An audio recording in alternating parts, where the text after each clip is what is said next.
photograph in front of me. Catherine White, good afternoon. Good afternoon, Joe. And you sent me in this photograph. I did. And I've counted so far, I counted 40 people, and then I missed the man on his tummy on the floor with a bottle of Fanta. With the bottle on his head. Bottle of Fanta, it's not Ryan Tuberty. Bottle of Fanta on his head, right? Yeah. And the amazing thing about this photo, these are all relatives of yours, aren't they?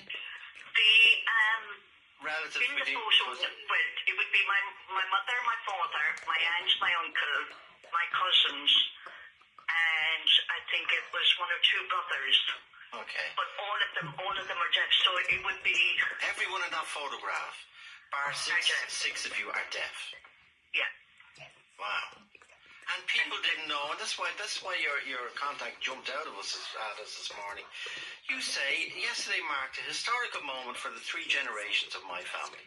As the daughter of 2 deaf children, my whole life was deaf. Deaf people are now first-class citizens. You were crying on the floor yesterday watching Minister Anne Rabbitte announce the formal commencement of the Irish Sign Language Act 2017, which is when it began. Why were you crying, Catherine? Because it's 3 generations of my family that have been using sign language. Yeah. And they're now officially recognised as having a language in their own right. And what does that mean?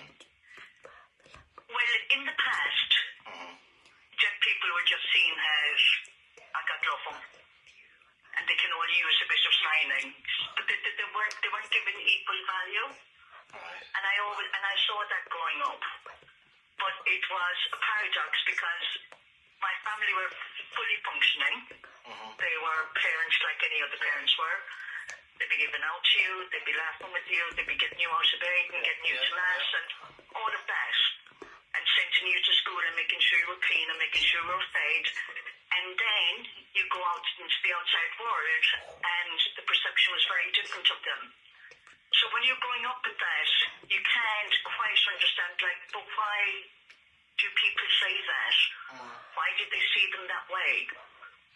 And with the Act yesterday, now the Act was made official the 24th of December in 2017 when it was signed by President Higgins. Okay.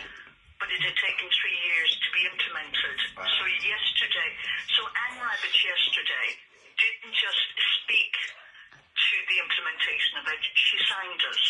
Okay, so what does it mean now? It means you are... It means there is hope. But what does it mean practically? Practically, it means that public bodies now have a duty alongside Irish to provide information and services through Irish Sign Language.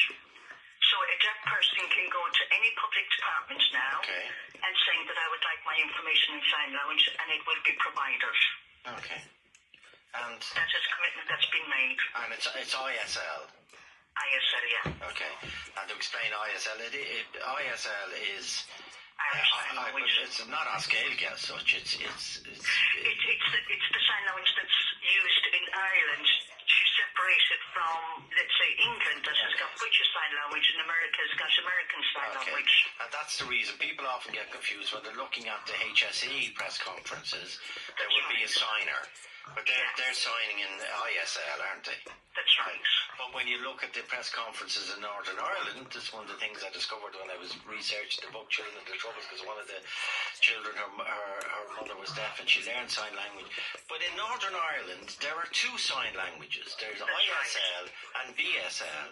And basically, if you're from a nationalist background and you happen to be deaf or want to communicate with somebody who's deaf, you learn ISL, Irish Sign Language. And if you're from a Protestant background, to use the telegraphy, if you're from a Protestant background, you learn British Sign Language, which is completely different.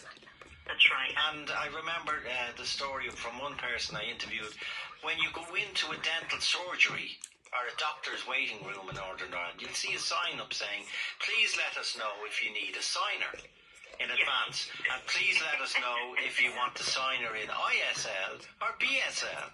And that's why there's 2 signers in the Northern press conferences. Yes. Because they're doing 2 different sign languages. Yeah. Incredible. But that shows the beauty of languages, isn't it? And the culture, and it's showing, who you are, where you're from, and what you do. And that is a very significant, worldwide you don't see that. And here we are in Ireland with the counties that we've got, with that kind of richness. And it's to be celebrated. And Catherine, what was it like for you growing up in a family? You say, well, you've already prefaced it by saying it was fairly normal, but you used the phrase earlier on about your parents, that they were almost dismissed. Were they isolated if you were deaf? Isolated in mainstream society, but not within the deaf community. Of course, yeah. Within the deaf community, it's very close-knit. They all were educated in my parents' time, my cousin's time, in Dublin, in Cabran. Yeah, of course. So all the girls went to St. Mary's, and all the boys